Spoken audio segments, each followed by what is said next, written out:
दोस्तों नमस्कार, मैं अजय पत्रकार। देखिए, हल्द्वानी दंगे का मास्टरमाइंड भाग ना पाए देश छोड़ करके। ये देखिए, अब्दुल मलिक पुत्र अब्दुल रज्जाक हल्द्वानी दंगे का मास्टरमाइंड, जिसने पुलिस पे, वहाँ के शासन प्रशासन पे बहुत ही बड़ा हमला किया। बच गए, नहीं तो काफ़ी लोग उसमें एक्सपायर होते हैं। तब भी 6 मौतें हो गई, 6 मौतें हो गई, कई लोग घायल हुए। लगभग 250 लोग घायल हुए हैं, जिसमें लगभग 70 लोग अस्पतालों में थे। कुछ लोग बहुत सीरियस थे, कुछ आज भी सीरियस है। ये है अब्दुल मलिक पुत्र रज्जाक बन भूलपुरा दंगे का वांछित आरोपी। इसके बारे में यदि किसी को भी जानकारी मिले तो तुरंत शासन और प्रशासन को सूचित करें। अब आपको बता दें इस दंगे की क्या है क्या।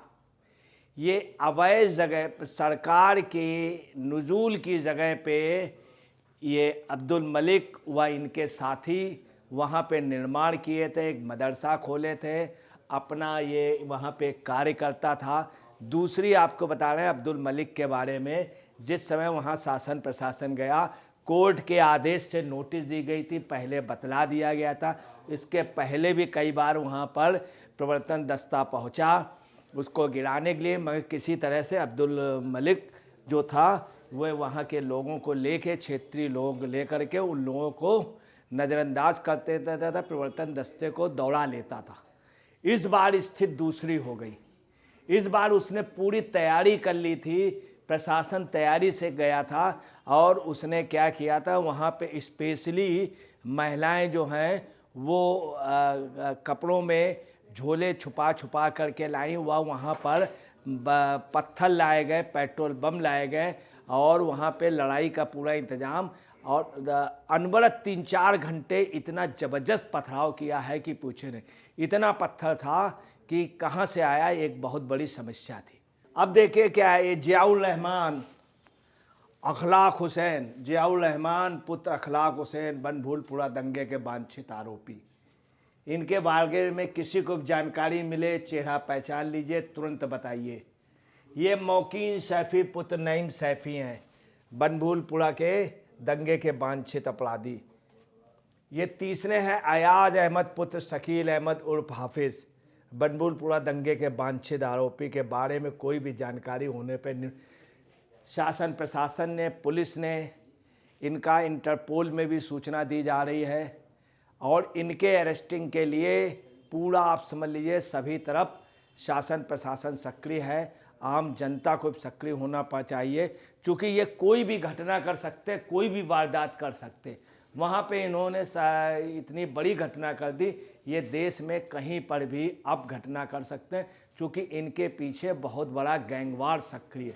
अब देखिए क्या है, यदि किसी को भी कोई जानकारी हो तो SP city Haldwani 9411112743 9411112743 Haldwani SP को, CO हल्द्वानी 9411112741, थाना अध्यक्ष बलभूलपुरा 9411110396, और डिस्ट्रिक्ट कंट्रोल रूम 9411112979, व सिटी कंट्रोल 9412087770 पर फ़ोन करें।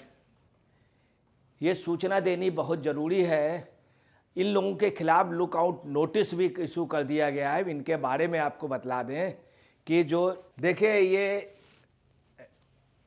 ये रईस उर्फ दत्तू पुत्र रफ़ीक अहमद बनभूलपुरा दंगे के वांछित अपराधी हैं।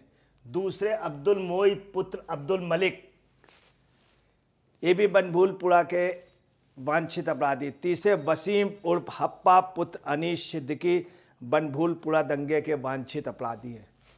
ये जहाँ पर भी ये लोग मिले, इनकी तुरंत आप लोग सूचना दी। अब मैं आपको बता दूँ ये अब्दुल जो थे ये कर क्या रहे थे, और इनका क्या पोजीशन थी, किस तरह का इन्होंने क्राइम किया। इनकी JCB चलती है हरियाणा में, उत्तर प्रदेश में, बंगाल में, तमाम जगह, और जेसीबी की एजेंसी भी है। ये शख्स जो अब्दुल मलिक है, ये आपको बता दें कि हल्द्वानी का रहने वाला है। इसके पहले अब देखिए, आपको बता दें अब्दुल मलिक के बारे में। अब्दुल मलिक के बारे में एक और इन्फॉर्मेशन, आपको नई इन्फॉर्मेशन बता दें, ये हरियाणा से चुनाव भी लड़ा है। ये हरियाणा से चुनाव लड़ा था, और चुनाव ये लोकसभा का लड़ा था, और बड़ी राजनीतिक पार्टी से लड़ा था हरियाणा से। जब ये हरियाणा से चुनाव फरीदाबाद से लड़ा था, उस समय 2004 में इसने चुनाव लड़ा था। बहुत अधिक पैसा उस ज़माने में खर्च किया था। इस शख्स का नूह में बहुत अच्छा एकाधिकार है। नूह में अभी जो नूह के दंगा हुआ था, वहाँ के लोग भी इसके यहाँ, अब्दुल मलिक के यहाँ ठहरे थे, और अब्दुल मलिक बाकायदे इसको, उनको बैकिंग करता था। फरीदाबाद के चुनाव में नूह से काफ़ी लोग, लगभग 1000 लोग इसके यहाँ पड़ाव किए थे अब्दुल मलिक। इसका यूपी में काफ़ी जेसीबी का काम है। दूसरा, इसका जो व्यापारिक गतिविधियां हैं वो बंगाल में हैं, और बांग्लादेश के काफ़ी बांग्लादेशी और रोहिंग्या को इसने बसाया। दूसरी आपको बता रहे, संदेश खाली से इसका सीधा संबंध है।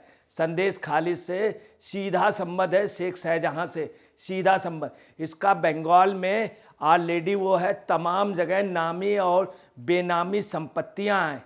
अब अंदाज लगा लिए, जहां फरीदाबाद से एक राष्ट्रीय पार्टी को लोकसभा का इनको टिकट देती है, उस राष्ट्रीय पार्टी का जिसकी सरकार थी देश के बड़े प्रदेश में, और हरियाणा का ये बहुत बड़ा उस पार्टी का फाइनेंशियल रहा है। मौजूदा वक्त ये कांग्रेस का और समाजवादी पार्टी से इसका संबंध था।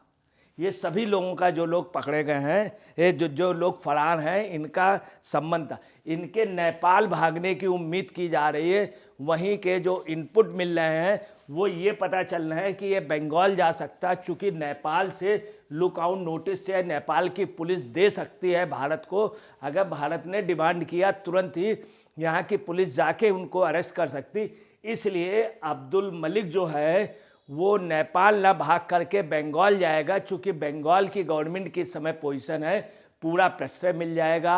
मोदी गवर्नमेंट या उत्तराखंड की गवर्नमेंट को कहने पे नेपाल की गवर्नमेंट नहीं देगी, उनको, इनको रिटर्न नहीं करेगी, पूरी सेफ्टी मिलेगी।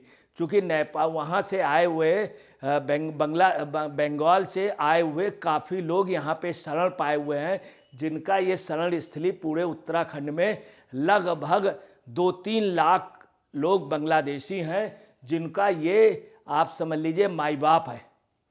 और संदेश खाली से इसके डायरेक्ट रिलेशन है, शेख शाहजहां से है।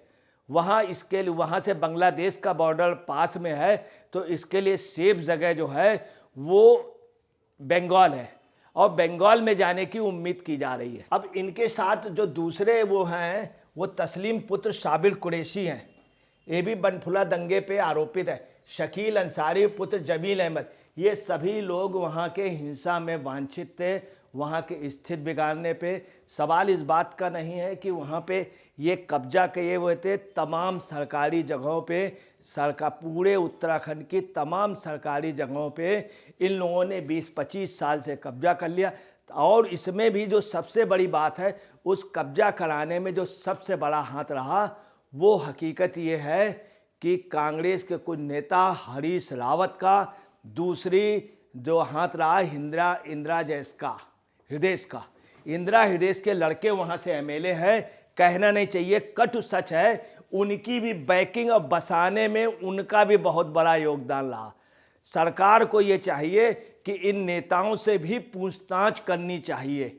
इस तरह से 9 आरोपी फरार हैं, जिनके लिए लुकआउट नोटिस भी इशू होने जा रही। जितनी जल्दी हो जाए लुकआउट नोटिस उतना अच्छा होगा। एसपी प्रहलाद नारायण जी ने, मीरा जी ने भी इन लोगों पे पता लगाना है। ये पता चला है कि इनको तमाम दलों के नेताओं का खुला प्रश्रय है। इनको दिल्ली लाएं, और दिल्ली के बाद चूँकि असुरक्षित इन्होंने महसूस किया, तो ये लोग बंगाल या नेपाल के रास्ते, मगर नेपाल से बंगाल जाना ये ज़्यादा अपने को सुलभ समझेंगे, और वहाँ होने की खास तौर से संदेश खाली में संभावनाएं ज़्यादा हैं।